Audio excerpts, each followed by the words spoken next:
Hello, hello, all you leaders out there. Many CEOs that we work with and founders tell us one thing, that they have no competition. Well, I'm here to tell you that's a myth. Everybody has competition.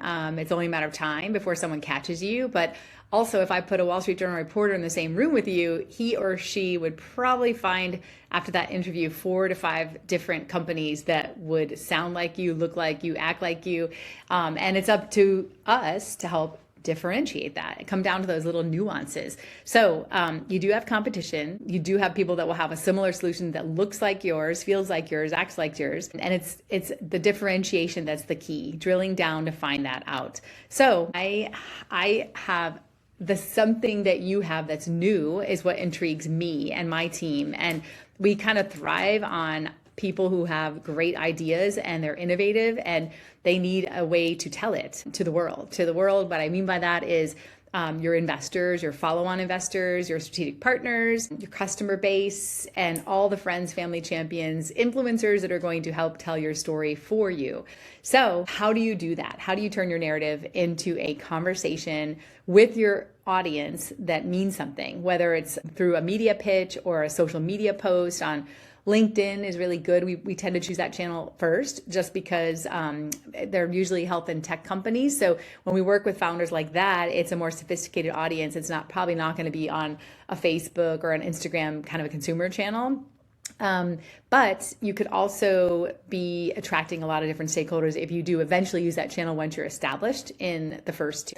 So I can tell you from being an identical twin and digging deep in my teen years and college years to find what makes me different, because Jolie is not Kellee and Kellee is not Jolie. But the world seemed to think that we were. And it was frustrating at first, then it was challenging and fun, and now it's my career. So I love it. I love what I do. I love helping entrepreneurs, leaders, founders like yourselves figure out how to get from point A to point B and accomplish those business goals at the same time. So not only did I choose a career in it, my recent book is called Seek Your Unique, and I cover many, many ways to stand out in it. Because of that, you live a more relevant life, empowering others and achieving your goals at the same time. So it's kind of a 2-for-1, which I love. And that, by the way, that's my unique too, is connecting the dots in life and people to empower them so that I do reach my own goals. And it's in that specific order too. I think that being ready and able to articulate what your unique is comes down to 3 things. Number 1, know your primary difference and be able to back it up with data, with experiences, with others that can help tell what your difference is as well. Number 2, share it with your most important audiences to keep your competition on its toes. Even if somebody's thinking about a solution like what you have or trying to reverse engineer it, get a good IP attorney, by the way. You start with why you're different and just keep talking to the marketplace about it and showing them all those different ways. And then number 3 is let them help you tell your story with you because it's more credible. So what do I mean by that? A lot of CEOs, founders, leaders will tell us, oh, we can never get our customers to talk about us because their lawyers won't let them or their marketing teams won't let them. It's not their job to tout our business. But I will tell you, 9 times out of 10, when you're educating a marketplace, your customers, your investors, a lot of people will go to bat for you and tell your story with you. So remember that. It's something we call third-party objectivity, but it goes miles and miles for credibility because it's someone else talking about you, so you don't have to. So are you ready to accelerate your commercialization process and get your company on the map? We like to help you if you are. I know you've got a lot of other things. You've got to protect your IP assets. You have to disrupt a marketplace.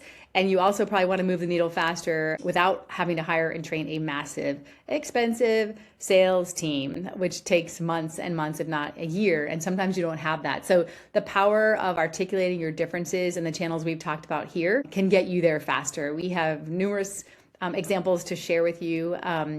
Maybe your priority is building credibility before a liquidity event. That's what a lot of founders tell us too, is they won't say it right away, but every founder that's good wants to move on to the next one as a serial entrepreneur. And so they usually want to basically exit at some point. And there's a different strategy from educating the market, differentiating yourself, but also building that credibility before a liquidity event. So I'm all about building your entrepreneur mindset and refining it to master what your true differences are.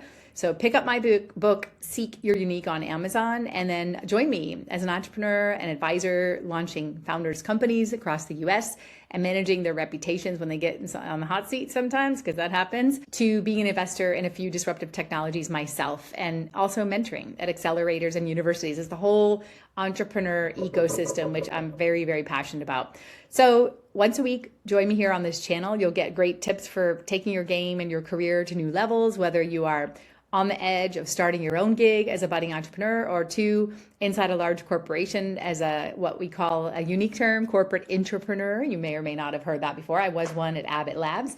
And that means I'm in charge of teams that need to think differently, that need to roll out something new or different. And they don't want to get caught in the big corporate roles, so they have their own sort of initiative going on simultaneously. So task with innovation inside a company. And then number three, if you're a general leader in charge of your teams and keeping them motivated. And my number one golden rule, the curiosity card, is you just got to stay curious in life. And that's what we're all about. We're here to help you get there, and we're here to help you find those outsiders that can talk about you, all you leaders out there, that whole other layer of credibility. CEOs that we so this channel will teach you that you don't have to be a twin or a founder to think like one, and I'm here to tell you meaningful life that's a relevancy. Everybody has competition. So see you next week. It's only a matter of time before someone catches you.